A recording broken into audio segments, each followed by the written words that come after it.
إله إلا الله لا إله إلا بسم اللہ الله. الرحمن الرحیم۔ نبی کریم صلی اللہ علیہ وسلم کی ایک پھوپھی رسول اللہ صلی اللہ علیہ وسلم کا ارشاد بیان فرماتی ہیں، شہید البر یغفر له کل ذنب الا الدین والامانہ وشہید البحر یغفر له کل ذنب والدین والامانہ۔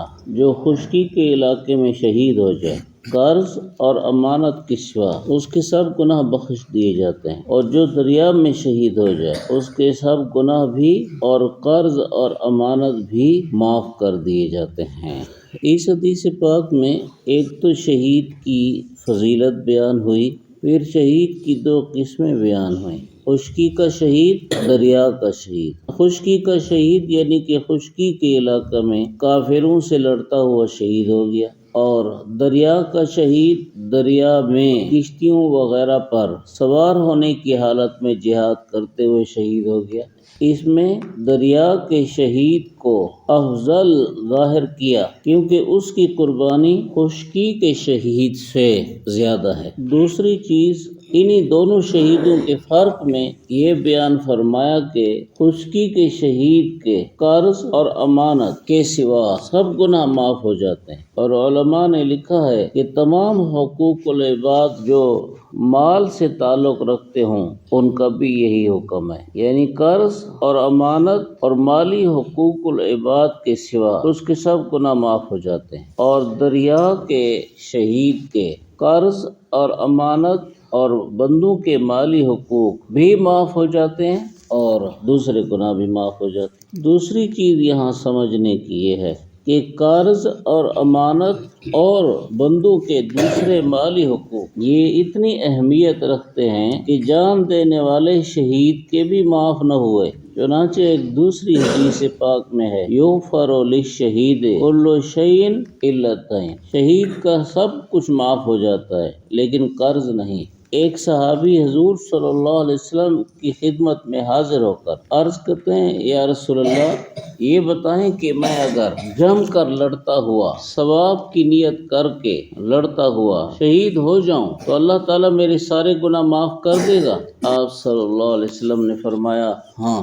وہ چلا، ابھی تھوڑی دور گیا کہ آپ صلی اللہ علیہ وسلم نے دوبارہ بلا لیا اور اس کو فرمایا کہ کیا سوال کیا تھا؟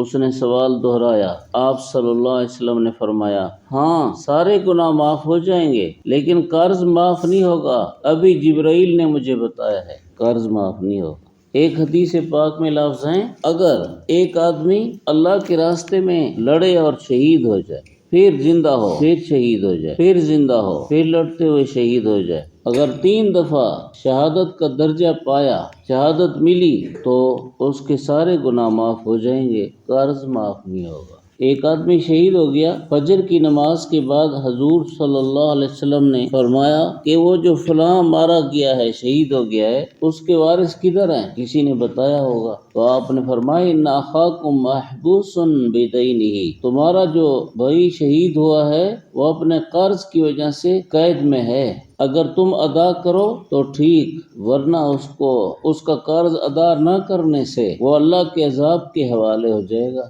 تو دیکھیں یہاں قرض کی کتنی اہمیت، اور انسان قرض کھانے والے اس دور میں کتنے زیادہ ہیں۔ جو زور والا ہوتا ہے، جیسے تھانے دار ہو گیا، جیسے فوجی ہو گیا، اور اسی طرح بڑی حیثیت والا آدمی، اول تو اسے قرض لیتے نہیں، اور اگر اس سے قرض لے لیں تو جلدی میں ادا کرتے ہیں کہ ڈرتے ہیں، لیکن جس کمزور بیچارے کا قرض دباتے ہیں وہاں نہیں ڈرتے۔ بھئی وہاں اس کمزور سے نہ ڈرو، اللہ سے اور قبر حشر سے تو ڈرو۔ دوسری چیز فرمایا امانت، آدمی کے پاس کسی کی امانت ہو اور وہ اس میں خیانت کر لے، یا اس نے پکا ارادہ کیا تھا کہ یہ امانت والے کے حوالے نہیں کروں گا اور پھر حوالے نہیں کی اور مر گیا، اس پر بھی پکڑ ہوگی۔ اور ایسے ہی بندوں کے سب حقوق، بہت سے ہمارے لوگ دوسروں کی زمینیں غصب کرتے ہیں۔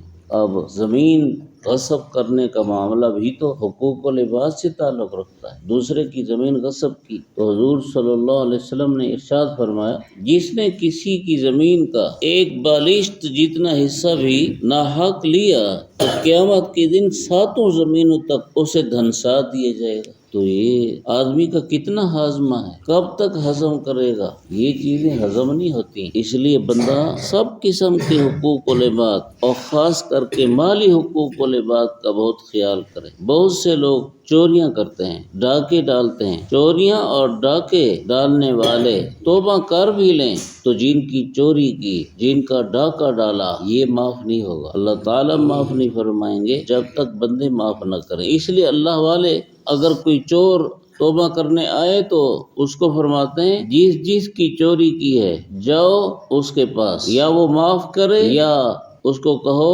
میرے ذمہ قرض سمجھو اور پھر آہستہ آہستہ ادا کرو۔ الحمدللہ۔